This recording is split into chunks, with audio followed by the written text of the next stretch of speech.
Mega skandal Jiwasraya bagai puncak gunung es yang baru mencuat. Di balik yang sudah terungkap, masih banyak yang tersimpan dan berpotensi untuk menguak keterlibatan banyak pihak. Hanya kelalaian, pembiaran atau malah termasuk kejahatan kerah putih. Siapkah Anda untuk bongkar bobrok Jiwasraya? Kita akan cek slide yang pertama. Ya, pertama saya akan mengajak Anda untuk melihat secara singkat kronologis Jiwasraya hingga saat ini membutuhkan dana lebih dari 32 triliun rupiah untuk bisa kembali sehat.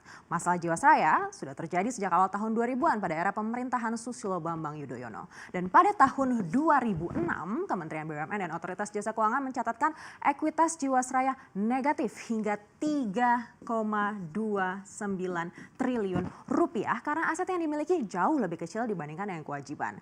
Maka BPK di tahun 2008 akhirnya memberikan opini disclaimer untuk laporan keuangan 2006 dan 2007 karena penyajian informasi cadangan yang dinilai tidak meyakinkan. Pada rilis BPK kemarin juga disampaikan bahwa tahun 2006 terbukti bahwa PT AJS ini melakukan rekayasa akuntansi di laporan keuangannya dan akhirnya menghasilkan laba semu. Kemudian di tahun 2011 Jiwasraya melakukan skema reasuransi dan kemudian mencatatkan surplus 1,3 triliun rupiah. Namun sebenarnya metode reasuransi ini merupakan penyelesaian sementara atau jangka pendek sebab keuntungan reasuransi ini semu dan tidak memiliki keuntungan ekonomis. Lalu di 2012 Bapepam LK memberi izin produk JS Proteksi Plan yang dipasarkan melalui kerjasama dengan bank. Rupanya bukan menyehatkan, malah menjadi sumber masalah karena pada waktu itu bunga yang ditawarkan cukup tinggi, mulai dari 9 hingga 13%. Dan bunga ini lebih besar dari suku bunga deposito saat itu, bahkan dari pertumbuhan IHSG. Sudah terlihat semakin dalam, bukannya mencari tambahan pemasukan, Jiwasraya di 2014 malah mensponsori klub bola asal Inggris Manchester City. OJK pada saat itu meminta Kementerian BUMN untuk melakukan penyihatan keuangan karena Jiwasraya memiliki permasalahan rasio pencapaian solvabilitas kurang dari 120%. Audit BPK selanjutnya melihat adanya penyalahgunaan wewenang dan laporan aset investasi keuangan yang overstated dan kewajiban yang understated.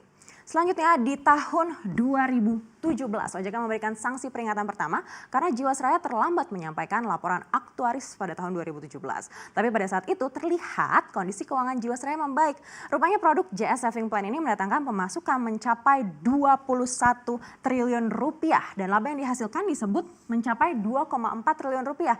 Namun kekurangan cadangan premi hingga 7,7 triliun rupiah karena waktu itu belum memperhitungkan impairment atau penurunan aset. Nah, ketika diaudit ulang, ternyata signifikan sekali laba bersihnya turun menjadi 360,3 miliar rupiah saja. Nyatanya produk JS Plan ini ternyata tidak bisa di-cover oleh investasi hingga akhirnya pada 2018 diumumkan bahwa JS Plan gagal bayar polis hingga 802 miliar rupiah.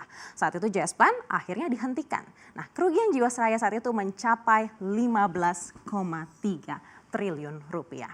Kemudian di 2019 kemarin akhirnya Dirut JS menyatakan membutuhkan suntikan modal sebesar 32,8 triliun rupiah.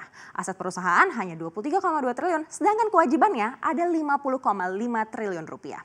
Ekuitas negatifnya 27,24 triliun rupiah dan polis yang harus ditanggung karena JS Saving Plan yang tadi itu sebesar 15,75 triliun rupiah.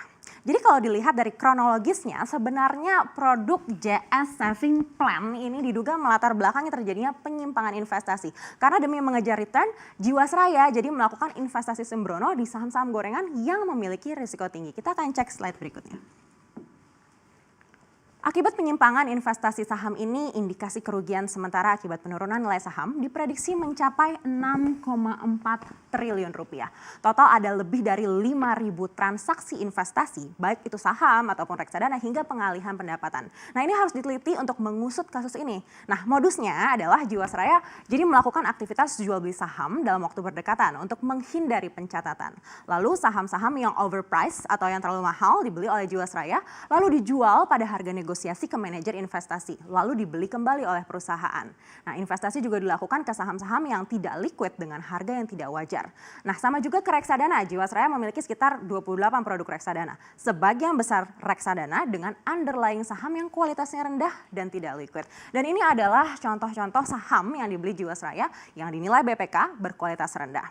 Lalu tidak hanya saham-saham ini sebatas pembelian saham dan reksadana, bahkan analisis manajer investasi juga dibuat tidak memadai. Sehingga kelihatan kinerjanya baik, tujuannya agar terpilih untuk menempatkan investasi. Nah, kebobrokan ini membuktikan memang rendahnya pengawasan dari berbagai pihak, mulai dari Kementerian BUMN, Bursa Efek Indonesia, dan juga Otoritas Jasa Keuangan atau OJK. Kita akan cek slide berikutnya.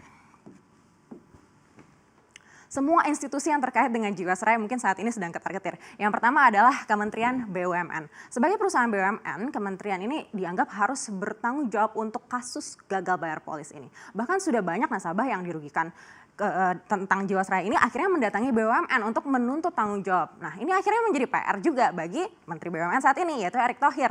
Bagaimana caranya bisa menuntaskan masalah Jiwasraya? Padahal kalau kita lihat kronologis seperti di slide sebelumnya, sudah terjadi sejak tahun 2000-an. Seharusnya fungsi pengawasan ini bisa dilakukan juga oleh pemangku jabatan di periode-periode sebelumnya. Rencananya BPK juga akan memeriksa mantan Menteri BUMN Rini Sumarno bila diperlukan. Lalu yang kedua ini adalah Bursa Efek Indonesia atau BEI. BEI menjadi salah satu pihak yang disebut akan diperiksa juga oleh BPK untuk mengusut kasus ini. Peran BEI sebenarnya membawahi pasar modal dan akan membantu bila nanti BEI bisa menjelaskan kalau ada unusual market activity dari sebuah emiten saham. Lalu kemudian juga OJK atau Otoritas Jasa Keuangan, karena setiap produk yang dikeluarkan perusahaan asuransi ini seharusnya melalui persetujuan OJK. Jadi bagaimana bisa OJK pada saat itu menyetujui produk JS Saving Plan di saat keuangan PT AJS atau Jiwasraya ini sedang tidak sehat? Maka itu sebenarnya fungsi pengawasan harusnya juga harus terus dilakukan. Nah, saat ini kasus ini tengah diusut oleh Badan Pemeriksa Keuangan atau BPK sesuai dengan arahan dari Kejaksaan Agung atau Kejagung. Kita akan cek slide berikutnya. Nah, BPK sebenarnya telah melakukan pemeriksaan dengan tujuan tertentu atau PDTT ini sejak tahun 2016 dan juga pemeriksaan investigatif pendahuluan ini sejak tahun 2018. Di saat itu BPK mengungkap ada 16 temuan terkait pengelolaan bisnis, investasi, pendapatan dan juga biaya operasional. Lalu di 2018 itu pemeriksaan investigatif juga menunjukkan adanya penyimpangan berindikasi fraud dalam pengelolaan saving plan dan juga investasi. BPK menyimpulkan terjadi pengumpulan produk saving plan yang menyebabkan terjadinya penempatan investasi menyimpang dalam bentuk saham dan reksadana. Nah, penyimpangan ini mengakibatkan kerugian negara. Berapa jumlah pastinya? Hingga kini masih dalam perhitungan BPK. Nah, selain itu BPK dan Kejagung juga menyoroti dugaan adanya keterlibatan direksi dan juga manajerial Jiwasraya. Pelanggaran prinsip kehati-hatian manajemen ini harusnya memang kewajiban direksi dan manajer Jiwasraya. Dalam konferensi pers kemarin, Kejagung juga bahkan menyebut sudah mengetahui siapa sebenarnya yang terlibat. Tapi hanya perlu memastikan secara spesifik agar pengusutannya bisa tuntas dan juga tepat sasaran. Dan kompak BPK dan Kejagung ini menyebut pengungkapan ini akan membutuhkan waktu 2 bulan untuk bisa terkuak. Jadi memang menarik sekali investigasi yang dilakukan saat ini. Kita tunggu 2 bulan lagi seperti apa hasilnya. Apakah mega skandal Jiwasraya ini mampu mengupas kebobrokan institusi lainnya di BUMN yang tentu saja tujuannya untuk perbaikan ke depan.